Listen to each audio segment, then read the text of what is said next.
Did you know that there are actually 3 Gazas? The one Hamas wants you to believe exists, the one Hamas wants Gazans to believe exists, and the real Gaza. Let's look at each in turn.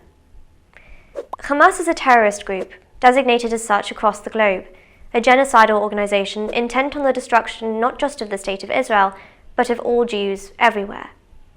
Hamas has ruled Gaza with an iron fist since it brutally seized control in 2007.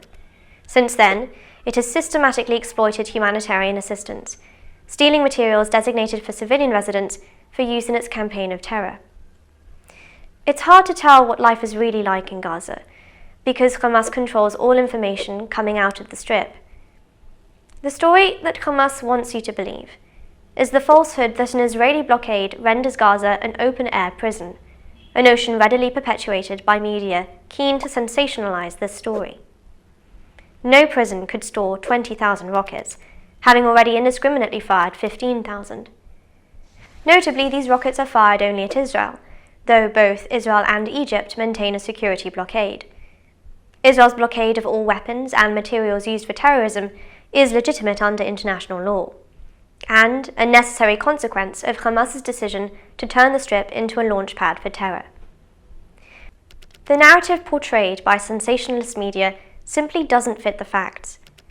800 supply trucks enter the Gaza Strip from Israel every day, carrying food, medical equipment, fuel, building materials, and much more. And despite being under no obligation to do so, Israel permits around 1,000 Gazans to cross into its territory every day, including for medical treatment in Israeli hospitals. It's important to remember that before Hamas's reign of terror, tens of thousands would cross the border daily. In 2018, Forbes ranked Hamas the world's 3rd wealthiest terror organization, with an estimated annual income of $700 million. Only Hezbollah and the Taliban outrank them in wealth.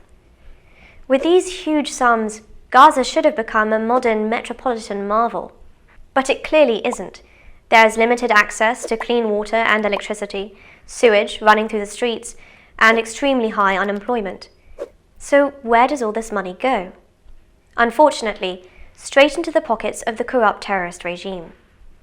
The former long-time Hamas leader Khaled Mashal, who lives a life of luxury in Qatar, and his deputy Musa Abu Marzouk, based in Egypt, are estimated to have accumulated a personal wealth of $2.5 billion each, generously donated by the international community. International aid also funds the group's many terror projects. Hamas has spent $90 million in order to build around 50 terror tunnels. It's poured at least 600,000 tons of concrete into the ground in order to construct a terrorist infrastructure known as Lower Gaza. The purpose of these tunnels?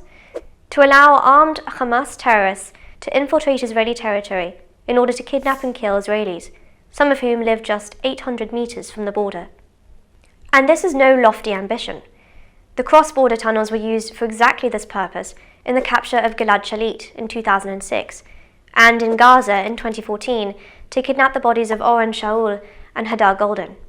Their families are still waiting for their remains to be returned. But the story of Gaza found in most media is very different to the story that Hamas propagates to its own people. Hamas has not held an election since it came to power and threw its Fatah opposition members from Gaza's rooftops 12 years ago. This campaign video from Hamas, for an election that was never held, shows Gaza's hotels, swimming pools, shopping malls, and healthy, happy residents thanking Hamas for establishing a paradise. Hamas sells one fabrication to the West in order to maintain the flow of international aid, and the opposite story to Palestinians. So what's the reality in Gaza? The following is what Hamas doesn't want you to know. In March 2019, there was a rare outburst of public dissent. The Palestinian Authority, based in the West Bank, cut funds to Gaza in an attempt to exert political pressure on Hamas. In response, Hamas increased taxes in the Strip so much that some basic foods trebled in price. Thousands took to the streets of Gaza, calling for an end to Hamas's abuse and an improvement to the poor living conditions it has cultivated. Activists were beaten and crowds dispersed with live ammunition. It's difficult to know the true extent of the uprising because there's no freedom of press in Gaza. Hamas brutally silences journalists attempting to report on its oppression of Palestinians. Hundreds of people, including journalists attempting to document the protests, suffered arbitrary arrest and torture. It took 4 days before the Gazans could be beaten into submission by their own rulers. Unfortunately for the people of Gaza, these protests did not get much media attention because they don't fit Hamas's propaganda model, to which international news outlets have become accustomed. If you choose to fall for Hamas's propaganda, you will have to decide whether to accept their fabricated stories of destitution or their videos depicting Gaza as a Middle Eastern Riviera. The truth is somewhere in the middle, and in fact, much more sinister. Don't be fooled by Hamas's attempts to cover up its oppression of Palestinians in Gaza. I'm Kiki Hausdorff, and you're watching JTV. To stay up to date with JTV content, click subscribe here if you're on YouTube and hit the alarm bell. And if you're on Facebook, hit the like button, and under following, click see first. If you enjoy watching JTV content and want to help us continue to grow, please consider making a donation to us by clicking here.